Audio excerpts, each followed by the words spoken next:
Good evening, friends. Today's topic is difference between acute inflammation and chronic inflammation. So now let's start with definition. Acute inflammation is the immediate and early response of living tissue to injury characterized by the rapid movement of fluid and leukocytes, mainly neutrophils, from the blood into the affected tissues. Chronic inflammation is a prolonged inflammatory response in which tissue injury, inflammation, and attempts at repair occur simultaneously, characterized by the presence of macrophages, lymphocytes, plasma cells, and fibrosis. Now, onset. Acute inflammation is rapid in onset, that is, it will take only minutes to hours, whereas the onset of chronic inflammation is slow, taking days to weeks or months.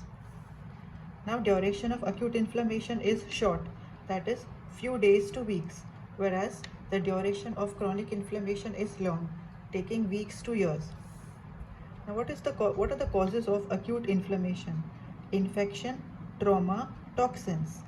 And the causes of chronic inflammation are persistent infection like TB, leprosy, prolonged irritation, autoimmune diseases. Now, what are the main cells involved in acute inflammation? These are neutrophils. And the main cells involved in chronic inflammation are lymphocytes, macrophages, and plasma cells.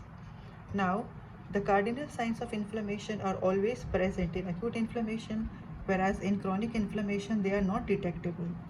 Now, what are the vascular changes in acute inflammation? The vascular changes are prominent in acute inflammation and they are less prominent in chronic inflammation. And the vascular changes in acute inflammation are vasodilation, increased vascular permeability, and exudate, whereas the vascular changes in chronic inflammation are more tissue proliferation. Now, the tissue changes in acute inflammation are mainly edema and exudate, and there is minimal fibrosis.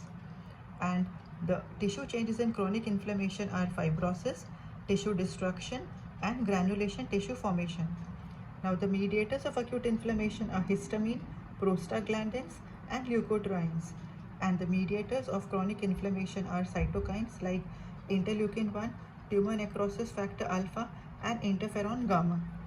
Now, the systemic effects which we can see in acute inflammation are high-grade fever, leukocytosis, which is neutrophilic or eosinophilic lymphadenitis, and septic shock, whereas the systemic effects in chronic inflammation are mild fever,